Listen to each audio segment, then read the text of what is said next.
j'espère que vous allez bien. Alors, bienvenue sur notre chaîne YouTube Église MIP TV. Alors, aujourd'hui, on se retrouve pour une vidéo assez particulière qui a pour thème leçons et expériences du confinement. Une émission, comme vous entendez le titre, où nous allons parler du confinement, mais surtout comment vivre le confinement en tant que jeune chrétien. Donc aujourd'hui, je reçois mon frère, le frère Gloria. Donc c'est la sœur Gloria qui reçoit le frère Gloria, qui va nous parler du confinement, donc de la vie avant le confinement, les expériences qu'on a pu rencontrer pendant le confinement et comment nous envisageons de vivre notre vie après le confinement en tant que jeunes chrétiens, ce qui est très important.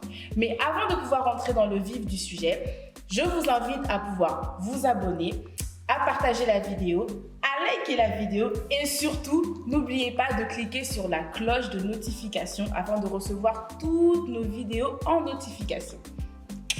Alors, bonjour mon frère. Bonjour. Comment ça va? Ça va très bien. Très bien. Alors, le confinement, là, c'est vrai qu'on est encore dans ce contexte-là, le confinement, le 11 mai qui arrive bientôt. On nous dit qu'on va bientôt être déconfinés, etc. Comment appréhendes-tu cette nouvelle vie, on va dire, après le confinement? Cette nouvelle vie, pour moi, rien ne va changer au niveau de la vie à l'extérieur. Ce qui a beaucoup changé, par contre, ce qui va beaucoup changer, ça va être ma vie de prière, ma relation avec Dieu. J'ai retrouvé en fait dans ce confinement-là la paix déjà, et une assurance auprès de Dieu, bien sûr. Ok. Et donc la vie après le confinement, ça va être de garder ma relation avec Dieu. Ok, bon, avant d'aller plus loin par rapport à ta vie, comment tu envisages de mener ta vie après le confinement, je pense que c'est mieux de pouvoir d'abord faire le avant, le pendant et l'après. Alors peut-être qu'il faut que tu puisses te présenter en quelques mots, nous dire qui tu es et à partir de quel moment tu as accepté Christ dans ta vie. Alors bonjour, moi je m'appelle Gloria Kinkonda, je suis né à Brazzaville, à Bas-Congo. Je suis arrivé en France en 2000 et quand je suis arrivé en 2014, j'ai accepté le Seigneur en 2014 jusqu'à aujourd'hui. Et donc voilà. Ok, donc ça fait 6 ans. Exactement. 6 ans que tu marches dans le Seigneur et je suppose que tout se passe bien, que tu mènes une vie heureuse, etc. Parce que c'est vrai que quand on rencontre Christ, le but aussi c'est de pouvoir avoir ce gain-là, de vivre dans une vie remplie de paix, etc. Je suppose, après c'est à toi de pouvoir me confirmer. Non, si, je confirme, mais c'est vrai que pour nous, on a un peu plus de facilité dans le temps dans lequel nous sommes. Quand nous acceptons Christ, en fait, on a les aînés qui sont là, il y a les pères qui sont là, et nous faisons en sorte de rester à côté d'eux pour en apprendre un maximum. Des erreurs aussi qu'eux, ils ont commis dans la vie. Et c'est ce qui, on va dire, on a un peu l'avantage par rapport à nos pères, eux qui n'avaient pas tous les enseignements qu'on a aujourd'hui, les vidéos qu'on a sur YouTube de certains hommes de Dieu. Et on va dire que c'est un peu plus facile, malgré que ce chemin-là, accepter Christ n'est pas forcément en fait tout est joie. Bien sûr, il y a des obstacles. C'est vrai. Et il faut savoir surmonter ces obstacles-là. C'est vrai. Bien sûr, avec la parole de Dieu. C'est vrai. Et malgré qu'il y a des obstacles ou des moments assez difficiles, mais je pense et je le crois que c'est la meilleure chose à faire, accepter Christ dans nos vies. Alors, pour revenir sur le sujet, donc on parlait du confinement, qu'est-ce que tu peux nous dire par rapport à ta vie avant qu'on puisse entendre cette nouvelle? Le coronavirus, on entend parler de ça de gauche à droite, les médias qui nous matraquent un peu avec le coronavirus, le Covid-19, ne sortez pas chez vous, etc. C'est dangereux. Au début, je pense qu'on prenait un petit peu ça à la légère parce que ça venait de la Chine. Après, ça s'est petit à petit rapproché d'Italie et c'est vraiment arrivé en France. Donc, par rapport à ça, comment tu vivais en fait ta vie avant le confinement? Je vivais ma vie, on va dire, paisiblement, comme tout enfant de Dieu, comme tout enfant qui vit sur cette terre. Et après, nous sommes des enfants de Dieu. Nous sommes prévenus toujours par la parole de Dieu, des choses qui arrivent.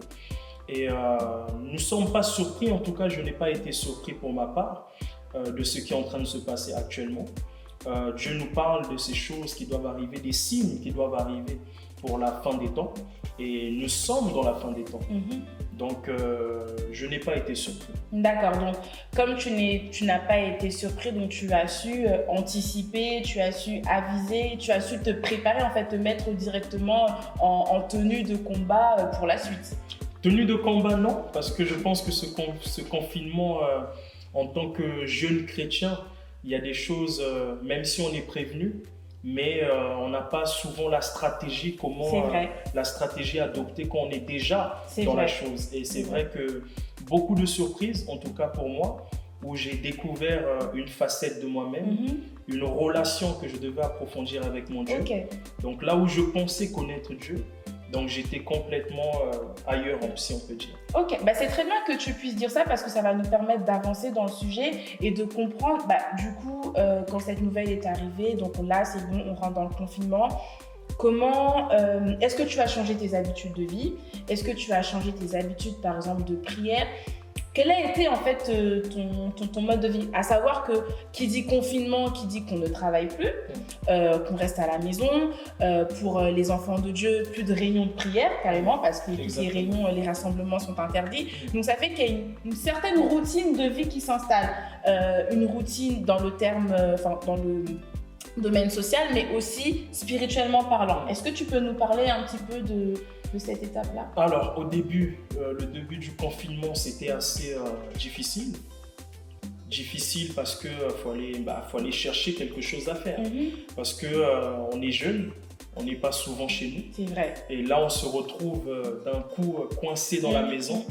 Et on doit s'occuper. On doit s'occuper. Alors, ça va peut-être vous faire rire, mais j'ai découvert que j'avais un beau jardin. Ok. Donc, je me suis mis en fait à nettoyer mon jardin, un jardin de 41 mètres carrés. C'est pendant le confinement que je me suis rendu compte, mais en fait, j'ai un jardin. Ok. Donc, ça a commencé comme ça. Au fur et à mesure, il faut aller prier, il faut aller chercher Dieu. Au début, c'était difficile parce qu'il y a une routine en fait qu'on avait pris d'une vie de travail, d'aller de gauche à droite. Mais là, on est confiné. Qu'est-ce qu'il faut faire? Donc, du coup, ça a commencé par mon jardin. Et ensuite, je me suis dit non, je ne peux pas en fait rester là sans rien faire. Donc, ça a commencé par des prières, des heures de prière. Et sans m'en rendre compte, en fait, je m'étais mis en fait des heures de prière. Ok. Donc, voilà. Et donc, du coup, c'est ça qui t'a aidé aussi à pouvoir tenir, à pouvoir aussi affirmer ta foi. Parce que je pense que c'est pas facile de pouvoir vivre dans un environnement où on n'entend que de la négativité. Clairement, Exactement. pendant le confinement, en fait, on a tout entendu. On a aussi perdu des proches. Exactement. C'est quand même assez difficile de pouvoir gérer à la fois la foi et à la fois de se dire ah mais le monde ça va pas, il y a des personnes qui meurent chaque jour, etc. Comment en fait combattre en fait par rapport à ces deux oppositions? Alors, une des choses en fait, si je peux me permettre de mentionner en fait un événement qui s'est passé dans ma vie pendant ce confinement. Alors, j'étais en prière ce jour-là. J'étais en prière et je priais avec des frères et sœurs. Et là, je vois mon épouse en fait qui commence à pleurer. Okay. Alors, j'étais en prière au téléphone, c'était une conférence téléphonique. Bon, j'essaie quand même de mettre muet et d'essayer de voir qu'est-ce qui est en train de se passer. Oui, bien sûr. Et là, elle m'apprend la nouvelle qu'une de nos mamans de l'Assemblée, là où je suis, elle est décédée. D'accord. Donc, à ce moment-là, je reçois la nouvelle, je suis au téléphone, je suis en conférence pour la prière, j'étais en train de conduire la prière. Et je me dis, qu'est-ce que je fais? Est-ce que je leur annonce? Est-ce que j'arrête la prière? Donc j'étais un peu perdu. Et à la minute, je me suis repris. Je me suis dit non, nous devons glorifier Dieu. C'est comme si je me suis rappelé, cette personne qui est partie, c'est une enfant de Dieu. Et nous, les enfants de Dieu, la vie commence quand la mort arrive. Amen. Donc j'ai continué dans la prière. Et suite à ça, c'est comme si j'ai eu un électrochoc. Je me suis dit, mais est-ce qu'on assiste à l'enlèvement ou c'est quoi? Parce qu'on entend là-bas, telle personne est décédée, des hommes de Dieu qui perdent la vie. Je me dis, mais peut-être que c'est l'enlèvement. Et là, il y a eu une prise de conscience. Et par cette prise de conscience, ça a développé en moi, en fait, de mettre une routine, non pas une routine que j'avais auparavant, mais vraiment une routine de prière, une prière constante. Donc, je suis depuis ce jour, je programme des heures de prière. D'accord. Je ne vois plus en fait les jours passer. Et je remercie même Dieu pour ce confinement. Parce que ça m'a permis de me rapprocher un peu plus de lui. D'accord, donc c'est la plus-value en fait des bienfaits en fait du confinement. Exactement. Donc pour toi, tu as profité de ces temps-là pour pouvoir augmenter ton temps de prière. Et c'est très important ce que tu dis, parce que pendant ce temps de confinement, moi personnellement, j'avais l'habitude d'entendre des décès de loin en fait. Entendre la maman d'un tel, le papa d'un tel, le frère d'un tel. L'effet n'est pas pareil quand c'est vraiment une personne très proche, une personne que tu côtoies tous les jours, qui perd la vie. Et c'est ça en fait qui te pousse à la réflexion, qui te dit que là on est dans un temps de confinement, mais lorsque tout cela va se terminer, il y a des personnes que je vais plus voir. Donc ça se trouve que moi aussi demain je vais perdre ma vie. Donc qu'est-ce que je dois faire réellement? Comment je dois me tenir? Est-ce que je commence déjà à me dire plus tard où est-ce que je vais aller? Où est-ce que je vais passer toute mon éternité? C'est vrai que toutes ces questions-là, en fait, commencent à prendre le dessus. Et il y a aussi la peur quand même. Il y a aussi la crainte qui s'installe. Après, ce qu'on sait, c'est qu'il ne faut pas laisser en fait cette crainte prendre le dessus, nous dominer, etc. Exactement. Mais c'est vrai que c'est quand même difficile. Mais ce que je trouve de bien, c'est que malgré cette nouvelle t'a poussé à aller encore plus dans la présence de Dieu. Donc il y a des personnes malheureusement qui ont perdu des proches et ça ne s'est pas passé de cette manière-là. Mais en tout cas par la grâce, voilà pourquoi l'importance d'avoir Dieu en fait aussi dans sa vie, parce que par cette occasion-là, tu peux aussi sombrer. Mais nous, le fait d'avoir la force de Dieu, d'avoir la grâce de Dieu dans nos vies, ça nous permet de nous renouveler en fait. Amen. Ok. Et ça tombe bien aussi qu'on puisse parler de ça parce que tu disais, ça t'a permis aussi, tu te disais que cette personne qui est morte, elle a eu, entre guillemets, son billet pour le ciel, pour le Saint-Abraham. Donc, peut-être que ça t'a poussé aussi à te dire que maintenant, je vais me préparer, mais je me prépare pendant le confinement. Mais après, est-ce que ma vie va être pareille? Est-ce que mon quotidien va être pareil? Est-ce que je vais toujours avoir cette endurance, etc. Parce que là, on est un peu conditionné quand même. Là, on est bloqué à la maison, on entend de mauvaises nouvelles, donc on se dit, vaut mieux rester dans la présence de Dieu. Mais après le confinement, est-ce que cette routine va rester encore? Amen. Alors, ma sœur Gloria, la Bible dit que le royaume est forcé et ce sont les violents qui s'en emparent. Vous voyez cette image avec Jésus qui marchait, avec la femme avec la paire de sang qui l'a touché. Et Jésus dit, quelqu'un m'a touché. Mais même les disciples autour se demandaient, mais qu'est-ce qu'il raconte? Comment? Il y a du monde autour. C'est qu'elle a usé d'une violence que les autres n'avaient pas usée. Alors, j'ai appris que le royaume est forcé et ce sont les violents qui s'en emparent. Donc, c'est comme un avion. Beaucoup de personnes prennent leur billet pour aller dans divers pays. Et malheureusement, souvent, il y en a qui n'arrivent pas à destination pour prendre leur avion. Ils ratent leur avion par peut-être les embouteillages ou bien ils n'ont pas programmé un réveil pour pouvoir se réveiller et être à l'heure pour prendre leur vol. Et bien, le royaume est forcé. C'est la même chose pour nous, les enfants de Dieu. C'est qu'il faut s'accaparer de certaines choses par la force. Et l'enfant de Dieu doit user de violence et de force. C'est que le monde ne nous donnera jamais ce qui est à nous. C'est à nous de user de force pour aller chercher ce qui est à nous. Donc, qu'est-ce que je veux dire par là? C'est que le monde actuel subit une violence et c'est la loi du plus fort. Donc, voilà pourquoi la fin du confinement, parce que j'ai appris que le royaume est forcé. C'est là où pourquoi je veux continuer à user de violence comme j'ai usé de violence pendant ce confinement. Ok, alors j'aimerais revenir sur un petit point. Tu as évoqué un verset qui dit le royaume des cieux appartient aux violents. Moi je dis amen, à partir d'aujourd'hui je désire d'être violente, etc., etc. Mais pour une personne qui ne connaît pas Christ, une personne qui n'a pas encore accepté Jésus-Christ dans sa vie, tu lui dis, tu sais, pour accéder au royaume des cieux, il faut être violent, etc. Et la personne, elle va dire, mais c'est quoi être violent? Pourquoi être violent? Qu'est-ce qui va me pousser à être violent? Et moi, aujourd'hui, j'aimerais savoir, qu'est-ce qui te pousse à pouvoir être cette personne violente pour accéder au royaume des cieux? Amen. Alors, voyez-vous, ma sœur Gloria, une des choses, en fait, On l'entend embêter Dieu avec cette parole qui dit « Ne vous conformez pas au siècle présent ». Et je me suis longtemps demandé, mais comment ne pas se conformer à ce siècle présent? Parce que je suis là, je suis bel et bien là, je vis ici, je travaille ici, donc je suis dans ce monde. C'est vrai que la Bible nous dit dans Jean 17 que nous sommes du monde, nous sommes dans le monde, mais nous ne sommes pas du monde. Mais je suis quand même là, je ne peux pas fermer les yeux sur ça. Et c'est là où je suis allé embêter mon Dieu sur cette question-là qu'il nous pose. Ne te conforme pas à ce siècle présent. Et je me suis dit, mais comment ne pas me conformer? Et c'est là où j'ai rencontré, si je peux dire, une rencontre qui a été une rencontre qui a fermé, qui a changé ma vie. Et c'était cette femme, Élisabeth, qui est une femme de foi. Je le dis, qui est une femme de foi parce qu'elle avait une foi et une assurance que moi je n'avais pas. Et par la grâce de Dieu, je continuerai pour vous expliquer pourquoi je suis en train de dire cela. C'est que la Bible dit de cette femme, c'est dans Luc 1, verset 5. Et cette femme, elle était stérile. Et malgré sa stérilité, la Bible dit, elle observait d'une manière irréprochable les ordonnances et la parole de Dieu. Malgré sa stérilité. Alors, c'était un choc pour moi. Je me suis dit, mais cette dame est stérile.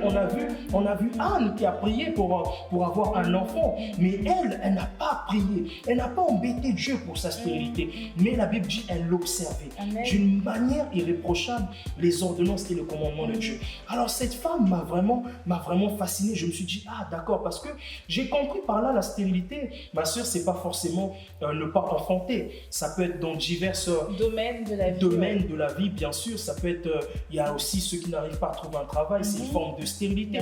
Mais en continuant à lire dans Luc, j'ai vu que cette femme, Élisabeth, était l'épouse de Zacharie. Et c'était la personne, Zacharie, qui a prié pour que Élisabeth ait un enfant. Mais malgré ça, Zacharie a douté. Malgré que Dieu a répondu à sa prière, l'ange lui dit, ta femme enfantera. Mais Zacharie a douté. Et à cause de ce doute, il a été aveuglé au niveau de ses yeux. Et voyez-vous, j'ai vécu quelque chose d'un peu semblable, si je peux me permettre de vous raconter cela, ce qui s'est passé pendant ce confinement. Ok, donc c'est une expérience. Exactement. C'est une expérience que j'ai vécue chez moi à la maison. J'étais chez moi à la maison et ma femme se met à parler. Mais avant de commencer de parler, elle dit « Ainsi parle l'Éternel ».